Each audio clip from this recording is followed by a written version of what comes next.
Good afternoon વિદ્યાર્થી મિત્રો, Saint Xavier school Adipur ઈ ક્લાસમાં આપ સૌનું હાર્દિક સ્વાગત છે.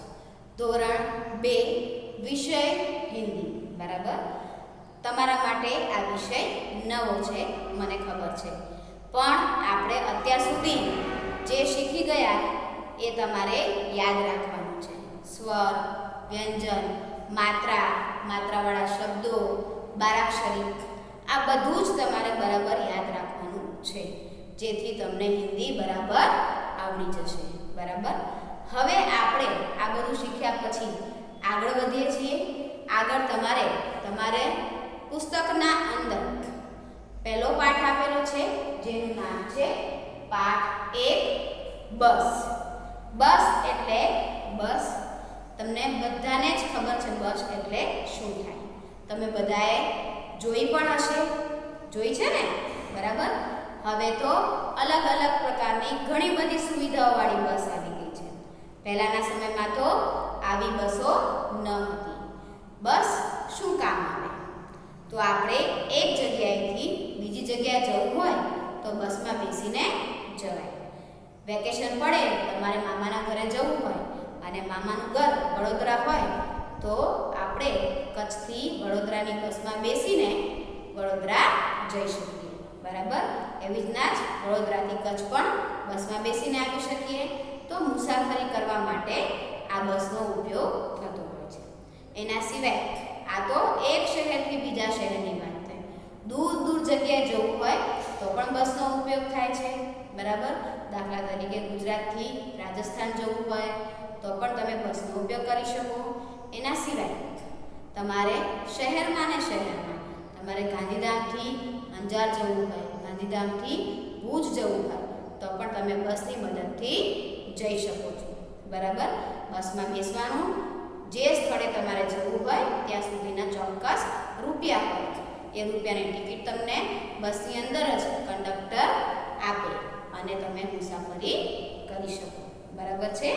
તો આ છે બસની માહિતી. તમે બધાએ જ બસ જોઈ છે.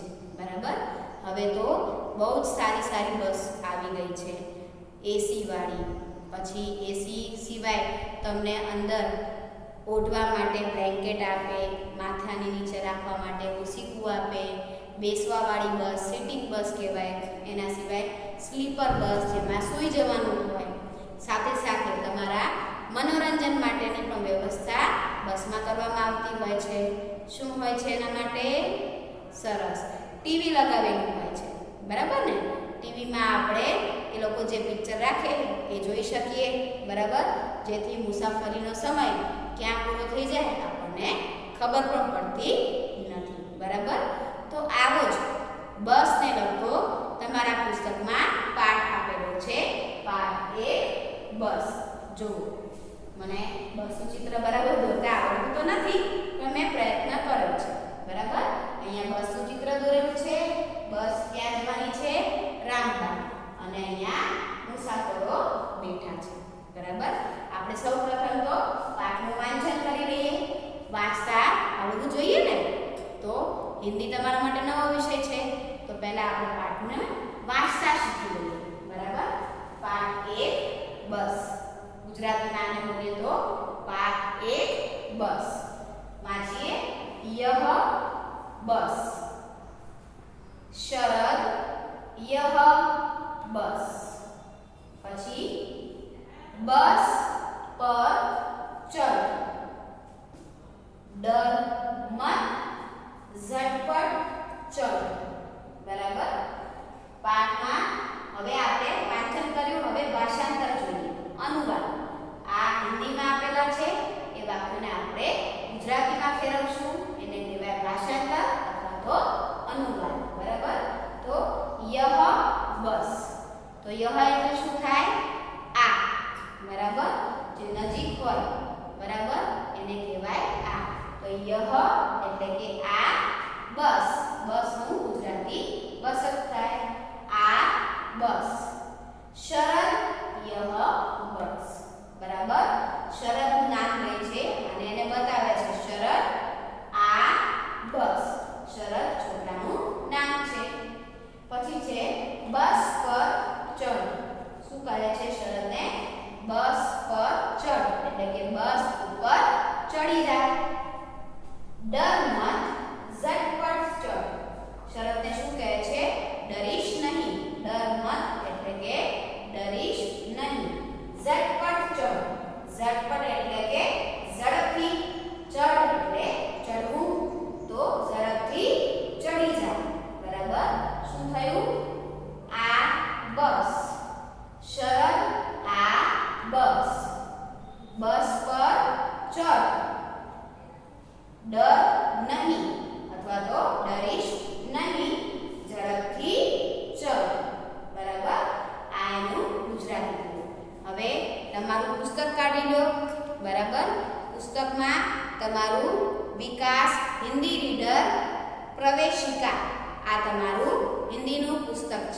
બરાબર.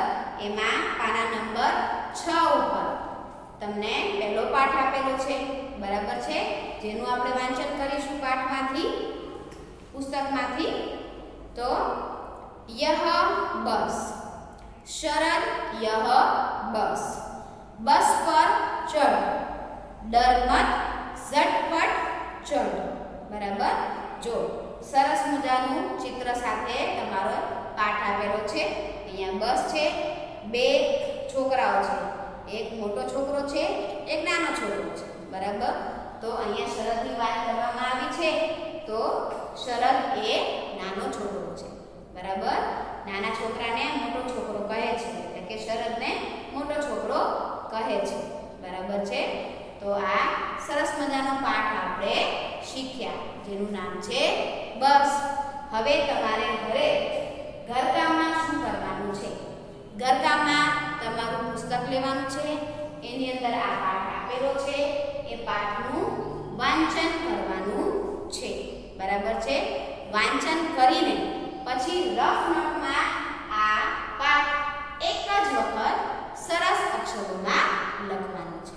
બરાબર છે. આ પાઠમાં આગળ બીજું જે સ્વાધ્યાય આવશે એ હું તમને લખીને PDF મોકલાવીશ. તમારે તમારી નોટબુકમાં એ લખવાનું છે. બરાબર. તમારી નોટબુકમાં લખો તો મેં જેવી રીતના નોટબુકમાં લખ્યું છે એવી જ રીતના તમે પણ લખજો. બરાબર છે. તમારો દિવસ શુભ રહે તેવી શુભેચ્છા. ધન્યવાદ.